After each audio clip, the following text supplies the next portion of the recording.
Hey everybody, welcome back to another episode of Expats in Ukraine with your host, me, Corey. Today, my guest, he is from Switzerland. He is a entrepreneur. His name is Andreas Bosch. Is that correct? That's correct. All right, yeah. We're changing how are you doing today, by the way? Fine. Yeah. It's a bit cold in here, huh?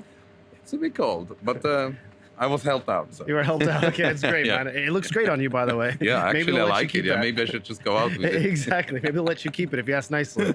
But let's get right into it. We're changing the format a bit. We're trying to make it more action-packed. All right. So tell me, Andreas, what is the main reason you're in Ukraine right now? Okay, well, right now, let's say, because it's a long story otherwise. So, now, right now I'm here because first of all, I decided to live here from now on. I was on and off, but the main reason is now that there is a lot of sense for me to be here because I came from what I did previously into cultural activities, and I understood that there is a lot to do for me. So I'm mainly one of the things is the bar, which we own, the HVLV.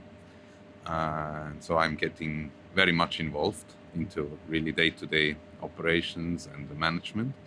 And, around that, I had a lot of various projects over the years which I worked on. And somehow it worked out that suddenly everything goes together. Like everything I started suddenly makes sense and goes into basically one single big project. So it's all connected with social activities, the bar, and so. Yeah, you have some interesting activities that you're doing. I guess programs that you're working on. We'll discuss that in just a sec. Yeah. There's one I want to discuss. Yeah. Okay. Also, but first, let's start from the beginning. Yeah. Everyone has such an interesting story with how they came to Ukraine. I feel.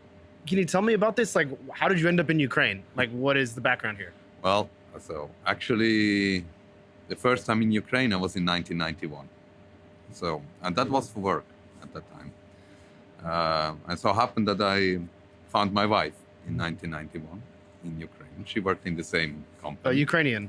Ukrainian. Oh, wow. Ukrainian, yeah. She's now my ex-wife, but we're still very, very good friends. So, and she's a very important person in my life, I would say. Okay, so then you moved here in 2018, right? Like permanently? Sorry? You moved here in 2018, right? Permanently? No, I wasn't permanently yet, but I think since 2018, I would say I spent half time here and half time in Switzerland because I have my daughter there who lives with me.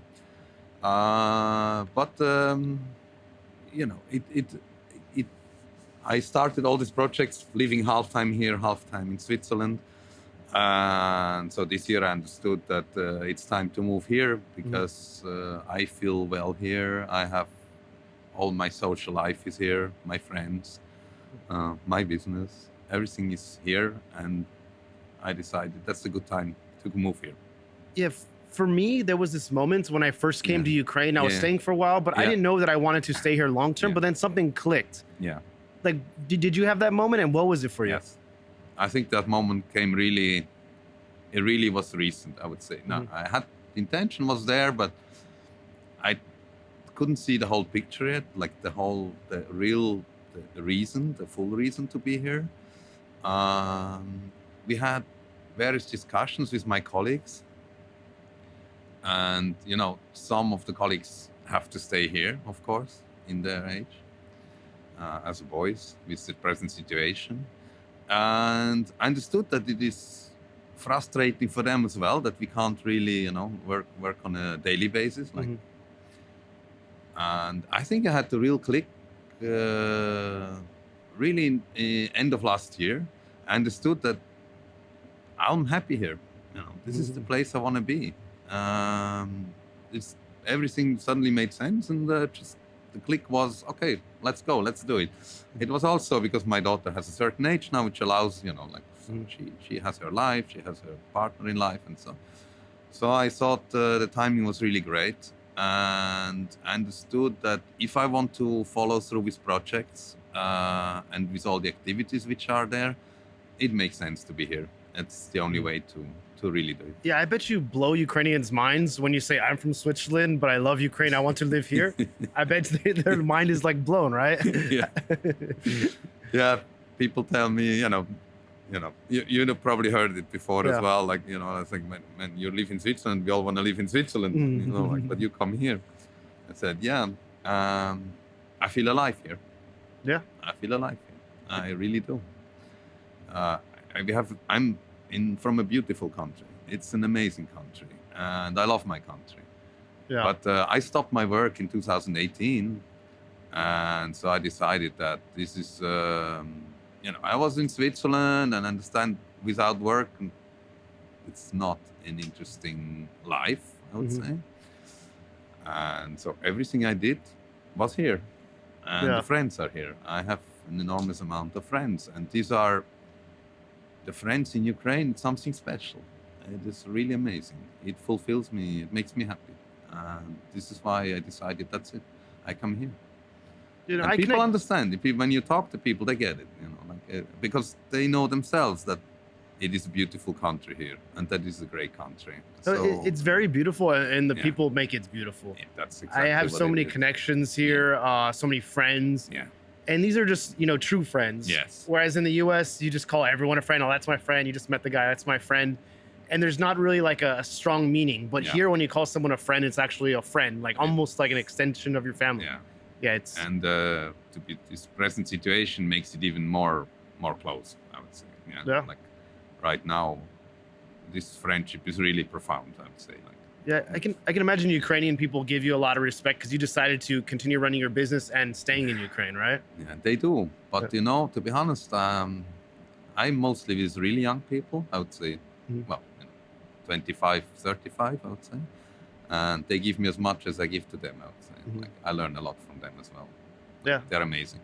That's great. I met you at HVLV. So I wanted to host a fundraiser. I got in contact with Benya. Yeah. Benya said he would, help out with this. Yeah. And then he contacted you. Yeah. You let us use the venue. Yeah. It was amazing. We fundraised a lot of money, and this is when I met you that night. And you were so interesting. I'm like, I have to have you come down, man. Thank you. Yeah. But it was a lot of fun, and it's great that you're actually letting people use the venue space to fundraise money for the military, because that does help. And the less overhead that's we have for these events, because I host events maybe once a month, the more money we can actually raise for the military, which is amazing. Well, that's what we can do at the moment, yeah. But we also, if you want to go further into HVLV or HVLV, you have to understand that this is kind of the mission of HVLV. To be honest, it's the war, but it's not only about the war. It was always a place where people could feel free, where they can develop their projects. We had a lot of artists who started in HVLV back in the days already, and who became pretty big, and now they're too big for our place, which is great. And I'm happy to see that. Yeah. But we stay in contact, and we stay friends, and we develop projects together. And this is kind of the beauty of the Ukraine. Yeah, people don't forget. You did something for them, they don't forget. Yeah, and because I used to go to HVLV. Yeah. I say HVLV. I know it's like HVLV, but I can never pronounce it properly. So I'm like, okay, HVLV. But I used to go there a lot, and it was a really cool vibe. I actually remember even before they opened the back room. Yes. Yeah, they just had that bar downstairs. It's a speakeasy bar. Yeah, speakeasy bar. Yeah, and then it was a really cool place because in the summers they would have a DJ set. They'd have that open air area in the back. And it was a really cool vibe. I really enjoyed it.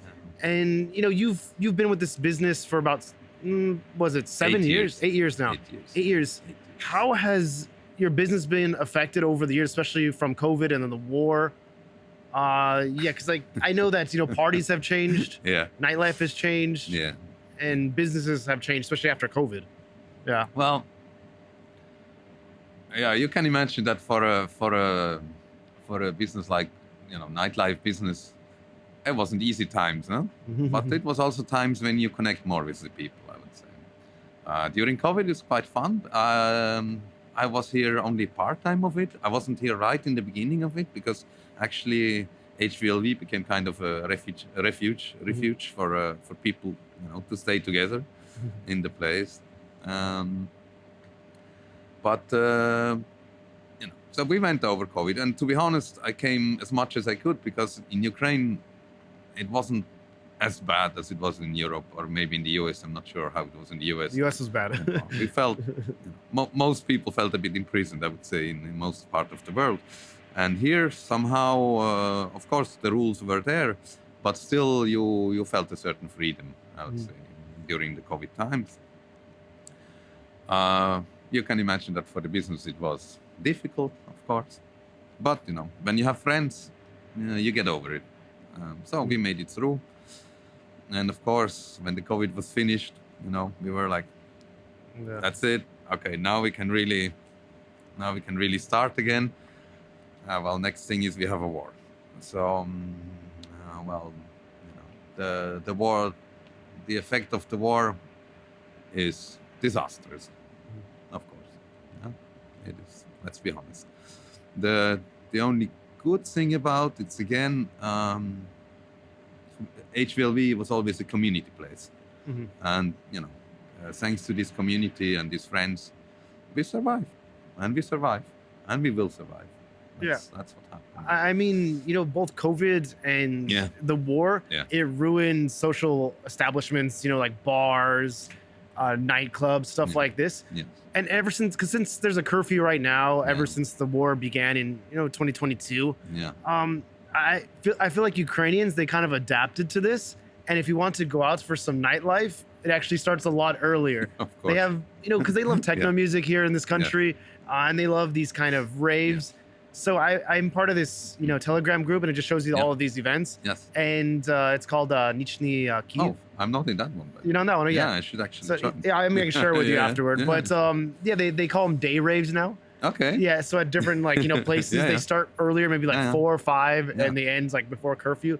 And this is how Ukrainian people unwind, and it's very unusual to me still. But I don't know, it's very, they adapted quite well. It's interesting actually that it's not so long ago there was in this respect there was a French journalist was here, like I think it's Max Lullum, and he made a journey through Ukraine about the nightlife during the war. Oh. And I liked the conclusion what he said in the end, because in the end he said, there is wars everywhere all the time. And we don't know what the future is, but we know one thing: people will always dance and will always party, and we need it. We need it. That's a very good way to put it. Sometime, I don't know about you. Sometime we feel a bit bad maybe about it inside. Like there is people on the front dying, fighting, and we have parties. But in the end, you understand it's part of it. People need it. It's not only about the partying; it's about meeting the people, relax your mind, take it off from the frustrations which the war creates. And people need it, and we all need it. So we're a provider of that, of course. Yeah. And I understand it's a beautiful thing and it's a necessity. And I'm really proud of the scene in Ukraine, because those who are in Europe, like people from Berlin or London and so on, they're quite aware of this scene in Ukraine, because it is actually a top scene. I'm looking at places, and even something like K41. It's actually legendary. It's a leading place. Yeah, the guys are incredible. I mean, what they did is fantastic. So I look at all these places and closer, and all these places. It's incredible. I mean, before the war, they were calling Kyiv like a little Berlin when it came to nightlife. Yeah. They didn't like that so much, by the way. Yeah, I mean, it's Kyiv, sure, but it's good that they're like in some comparison with the nightlife of Berlin, Ukrainian people were happy more to like hear the that. Berlin in the older days, when it was very innovative, I would say. As you probably know, even in Europe, the nightlife scene is not that easy these days. Clubs have problems as well. It's not only about war and so on. There is a bit of a crisis in general, I would say. But I'm just super proud of the scene in Ukraine, I must must say, because it's a very artsy scene, I would say. Yeah. Of course. And you're actually, putting, because you love this, you love DJing. You're a DJ too, right? Yeah. So you love DJing. Yeah. You have, a bar that you run. Yeah. And also you combine this to help veterans. So you do music therapy for veterans, right? Can you talk about this a bit? Yeah, it started through another friend. Actually, it's that friend who brought me into DJing. If I might, maybe a little introduction about it, if you don't mind, because Давай. I'm not really a DJ. I'm more like a vinyl collector. Mm-hmm. And for my 60th birthday, HVLV offered me a DJ lesson with a man called Vlad Fisun, which might ring a bell for quite a few people. He was a journalist as well. He did a lot of cultural activity. And he's one of the great vinyl DJs. So I started this lesson, but after one lesson, we understood, it's not like a teacher to pupil relation, but we became friends. And he then actually, we went through all this. So I started this DJing and so on. And he started that project. He brought me into that project, let's say. The project already existed. It exists in Lviv, in the Superhuman Clinic. Mm-hmm. There is a music therapy center run by a friend called Vova. And he's doing a fantastic job. And really, this is fantastic. Music therapy for veterans. Mm-hmm. We have very good results with this therapy. And we sat together and said, okay, let's take it further. So we are creating now the structure for it. Mm-hmm. And we will bring it to HVLV. So we will make another center in HVLV. We'll make events. It's not only for veterans. It's because I think more or less everybody right now has mental issues. Mm-hmm. In PTSD and just depression and so on. And it is a very great tool what we can offer to make the people feel better. And how do you think this will help them, the music therapy? Well, this is very unique. I've never. It is quite unique. I would love my friend Vlad to explain it more in detail, and Vova, who were started much earlier than me, because I'm very much on the organizational side of it. But we had already 2 incredible stories, I must say. One of the veterans suffers from permanent headaches, head trauma. And when he started the DJing, it just went off. Wow. We were there and said, wow, okay, I think we can take this further. And we had another one who had really hand problems, he couldn't use his hand. The doctor said, that's it, you can't use your hand. And now he's playing guitar rock star. Oh, wow. So it's scientific. This is not a miracle thing. It is scientific. The body reacts to music.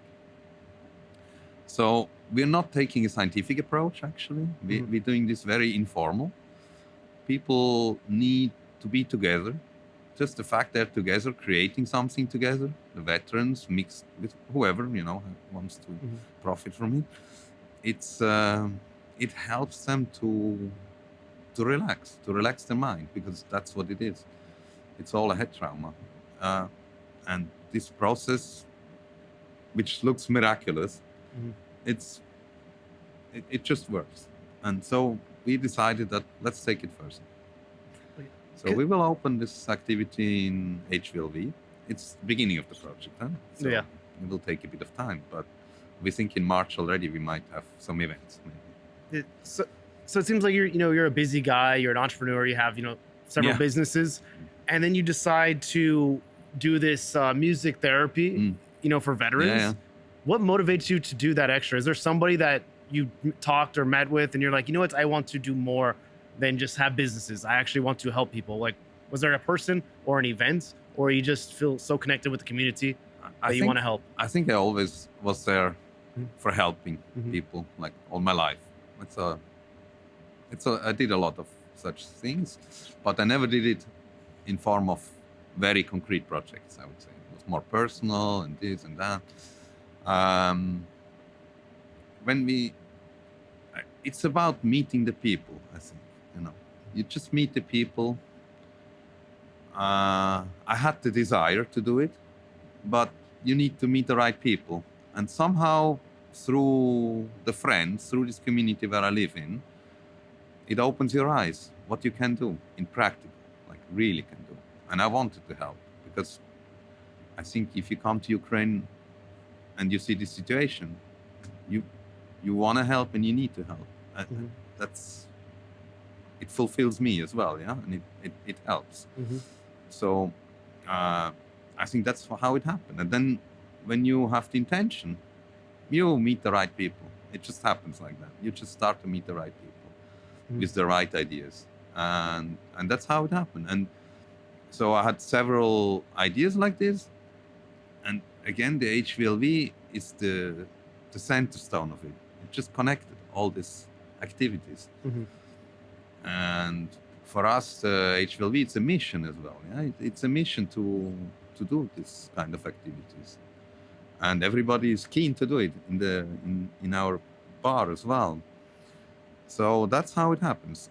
I think it's just the community which I live in, and I don't know.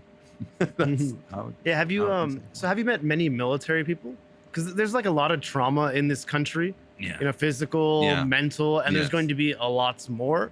Yeah. And you have your work cut out for you for this music therapy. But have you met many veterans or military people? No. And have they shared their story with you? And you can. It's limited to me. I never did what Peña does, for example. Or really goes to the front and meets the people. I was mostly exposed. My first time I was exposed to them was in the Superhuman Clinic. To be honest, yeah.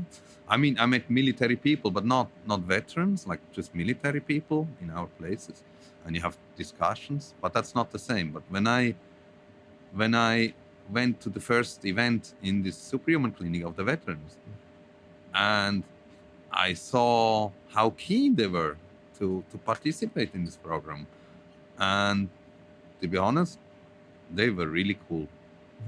I mean, unbelievably cool. I was there. I was shocked. How that what they went through is harsh, but they kind of were an example for me. Like wow, okay, they're really cool. The resilience is truly inspiring. I've been to the Superhuman Clinic as well in Lviv.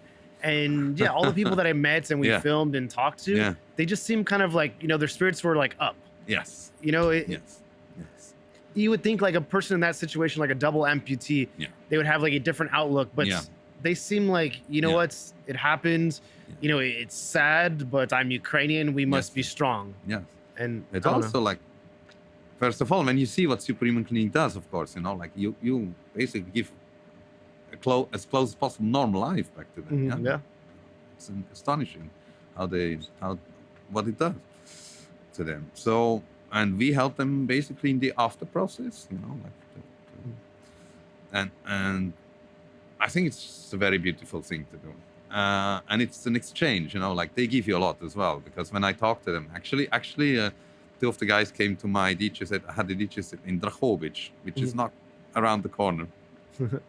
So two of those guys came to my set and started to dance, really with one leg, on the leg and on, and you connect to them, you become really close to them. So I have a desire, I think, to meet more of them, and I will obviously meet more of them. But I don't know how this works, like going to the front or something. I mean. I mean, it's not a safe place to be. Well, there's different like organizations that you can contact. Some people feed refugees near the front, not on the front. Some people do evacuations. Some people do animal evacuations. And if you get connected with these people and you're interested, they can take you on one of their missions. Of course, it's not safe. But I have like a lot of my friends that invited me. I'm a guy that I talked to a lot of military people. Yeah. They tell me Yeah. the reality of Yeah. what's going on over there. I had Okay. many people injured. Yeah. Many of my friends injured that are on the front. So Yeah. I'm not really war correspondent. I'm Yeah. not really a Yeah. guy that does stories about the front Yeah. line. So I feel like in the end, I'm putting myself and maybe potentially other people in danger if I go Yeah. to the front line. Yes. And I don't want to just go there and just like take photos No. and then come back like, We oh. should have some respect. Obviously, Yeah, for some this, respect Yeah. and, you know, a reason to Yeah. go there. Yeah. If you're like, for example, if you want to get to understand the situation better, so you can understand what you can do better for your, you know, Yeah. music therapy or something, Yeah. then I that's a good reason. Yeah. You should definitely go see it with your own Yeah. eyes and get a new I think so perspective. too. Yeah. But it's, I have an idea. yeah. I want to go to Kharkiv. Actually, I want to Kharkiv. meet, if it's possible, I want to meet Noel. Oh no. Yeah. I Because I met him. I met him twice on the event of the Swiss embassy, and for me, this is unbelievable what he does. Like, yeah, he works with Norddog. He was on my podcast before. Yeah. yeah, this is pretty crazy. And I would very much like to help with animals as well because I feel very close to that. So if there is an opportunity and an idea will come up, you know, I can't do what he's doing because, you know, he's properly trained for it and he has a team which gives him the support. Great team, obviously. But I actually want a dog, so I want a rescue dog. So I think I would like to combine that and visit Kharkiv. Yeah, because Noel is based out of Kharkiv. I'm not sure if he's in the country now. Yeah, I'm also not sure. Yeah, I need to check. But his partner Frederick, I believe he's more or less here. Yeah. Is Frederick from Switzerland as well? I don't know Frederick. I didn't meet him, but I know that you know there is a whole team. Yeah. But I think this is an opportunity for me to go, you know, closer into obviously. You know, I want to see that. I want to see how people live in Kharkiv because even you know in Kyiv it is relatively safe. Yeah, of course it's quite safe. But when you think about it, it's also an illusion because you know.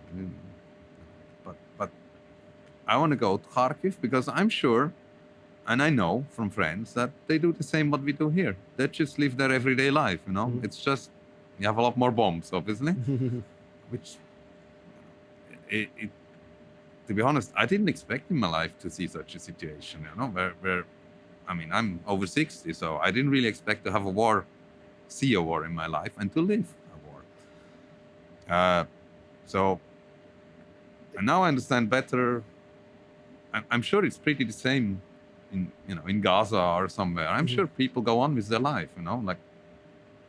I mean, you kind of have to. You look from outside, you say that's impossible. You know, you can't have a life in such a situation. Well, you know, you go on with your life. You just do it. I mean, you can't live a normal life by Western standards, but you can live. Try to make as normal as you can, and that's what everybody does. Yeah. So.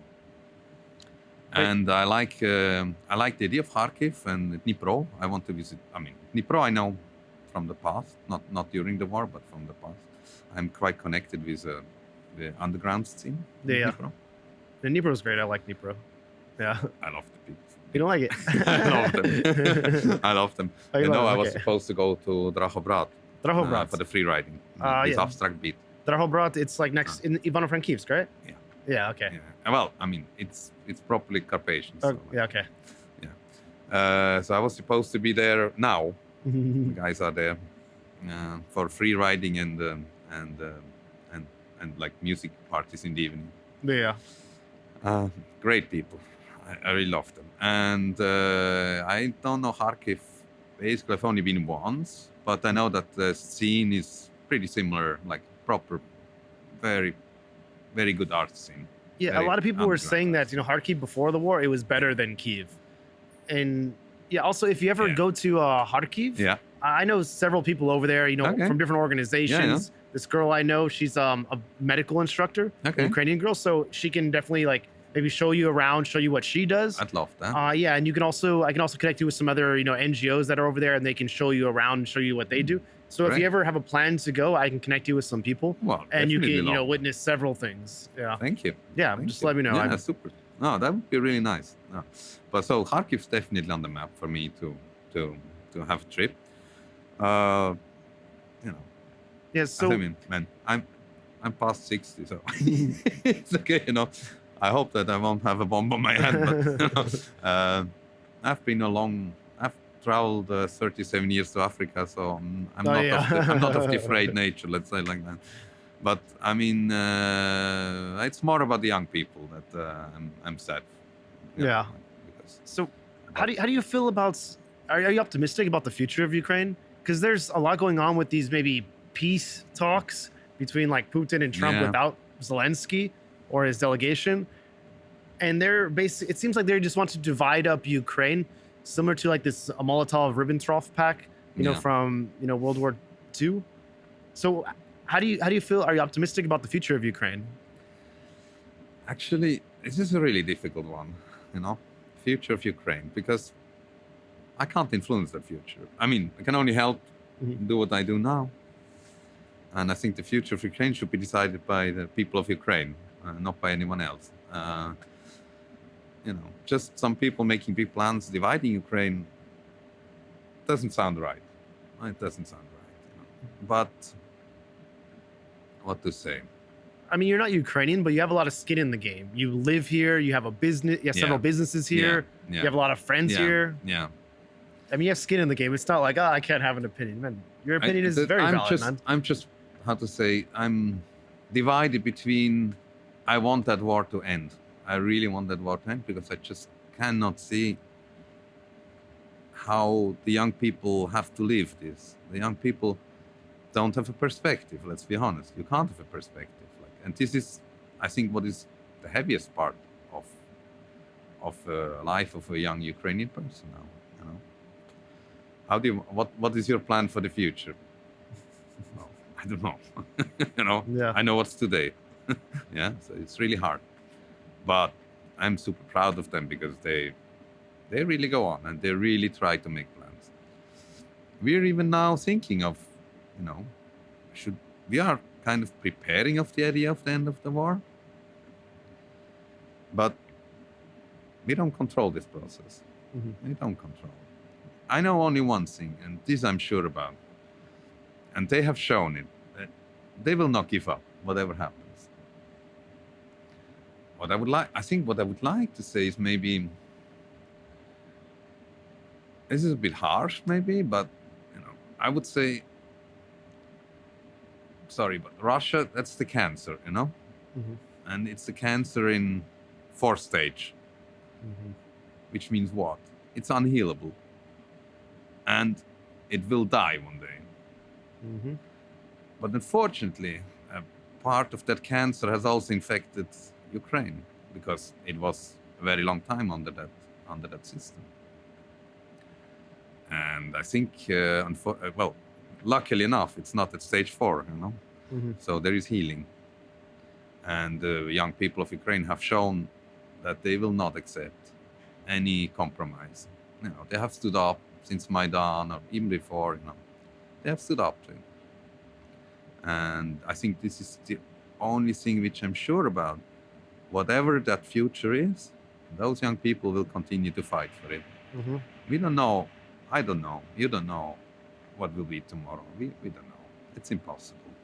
We just continue. And I want to be part of that. And I want to support those young people in that process. I sometimes worry a bit what will be at the end of the war, to be honest, because there'll be new problems. And maybe, how to say that? You can think of the end of the war. I think it's the most important. People don't die. Okay, that's just priority number 1. But I think that these young people have also a bit of a doubt whether at the end of that war they will find the freedom that they were fighting for all this time, because there is still a lot to do in that system. Yeah. There is a lot of good guys in the political system, definitely. There is also still a lot of not so good things going on within the army, within the system, because it suffers from the past. So, will the end of the war be that real freedom, or will they have to continue fighting for what it should be?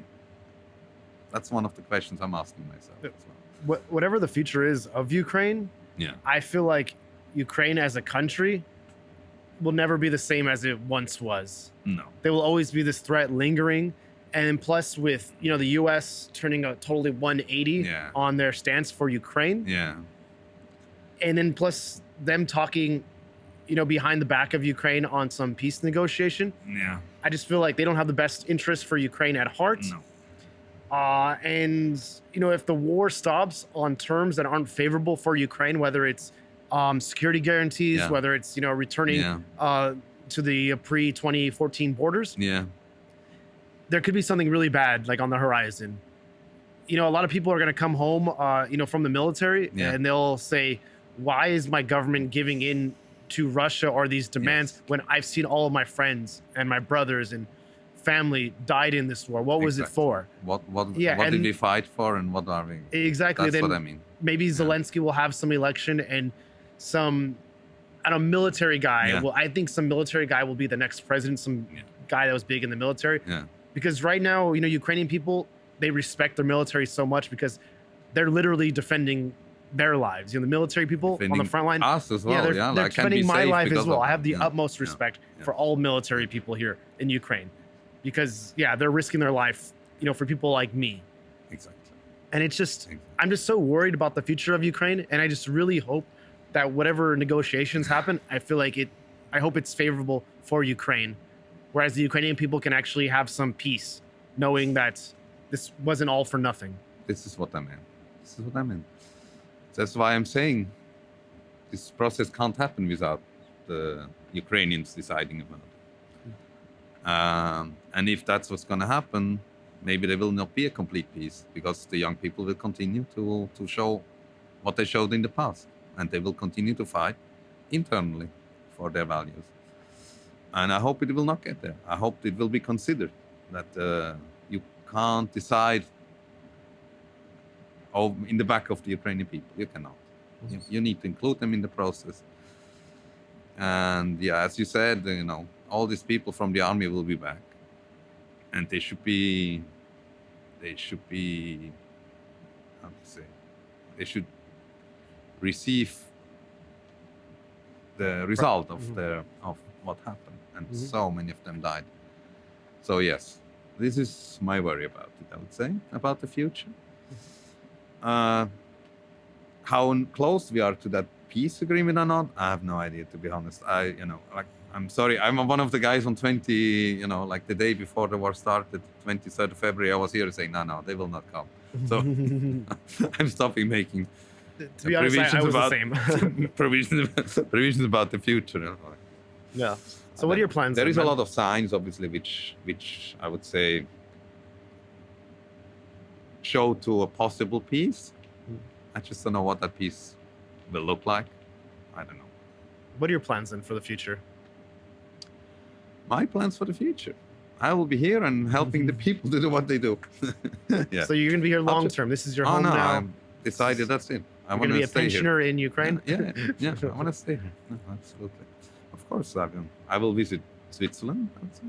Like, this is the first year. I think this year will be very important for me to see how it goes, if my plans work out.